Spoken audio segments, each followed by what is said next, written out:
The Prophet and the Quraish.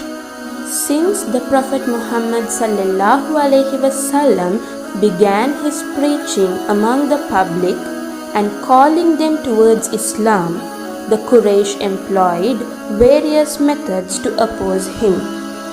However, none of their efforts succeeded, as the Prophet ﷺ was highly respected by the people.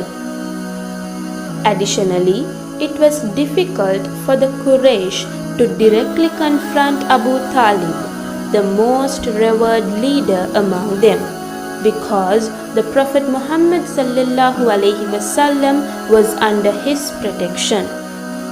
So they resorted to a more subtle strategy.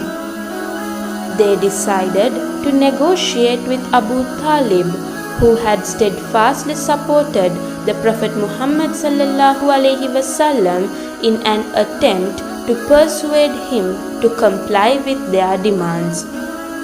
A group of Quraysh leaders approached Abu Talib saying, "You must either stop your nephew from preaching or hand him over to us." Abu Talib dismissed them peacefully. When this failed to produce the desired results, they returned, this time with harsher words. The Quraysh leaders said, "Abu Talib, you did not stop him as we requested. Now you must take actions, or we will declare war on both you and him." Concerned Abu Talib relayed this message to the Prophet Muhammad ﷺ.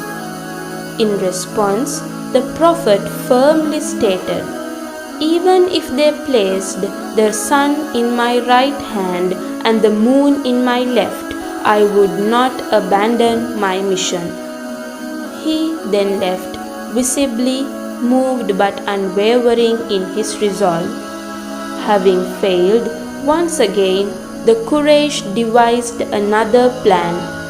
They brought Walid's son Umara and offered him to Abu Talib, saying, "Take him as your son, and in exchange hand over your nephew to us." Enraged Abu Talib rejected their offer outright, declaring that such an exchange would never happen. After their failure to suppress the Prophet's mission through Abu Talib, the Quraysh turned to other means of persecution. One of their leaders, Abu Lahab, would follow behind the Prophet ﷺ, calling him a liar and inciting hostility. He would even pelt him with stones, causing him to bleed. Before prophethood, the Prophet ﷺ had given his daughters Ruqayyah and Kulthum radiyallahu ta'ala anha in marriage to Abu Lahab's sons Utbah and Utaybah. However, after the Prophet ﷺ began calling to monotheism, Abu Lahab forced his sons to divorce them. Ibn Hisham. When the Prophet's second son Abdullah passed away at a young age, Abu Lahab mockingly spread the cruel message, "Muhammad has become childless." Tafsir Ibn Kathir.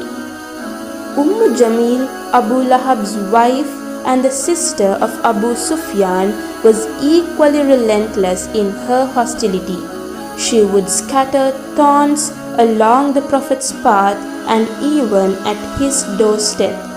She constantly spread falsehood and incited people against him, fueling hatred and discord. Because of her actions, the Quran describes her as Hammalat al-Hatab, meaning the carrier of firewood, a metaphor for her role in spreading strife.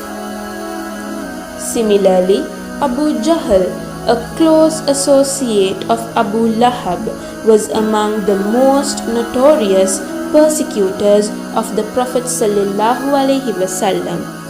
Initially, Known as Abu al-Hakam, father of wisdom, he became infamous as Abu Jahl, father of ignorance, due to his cruelty.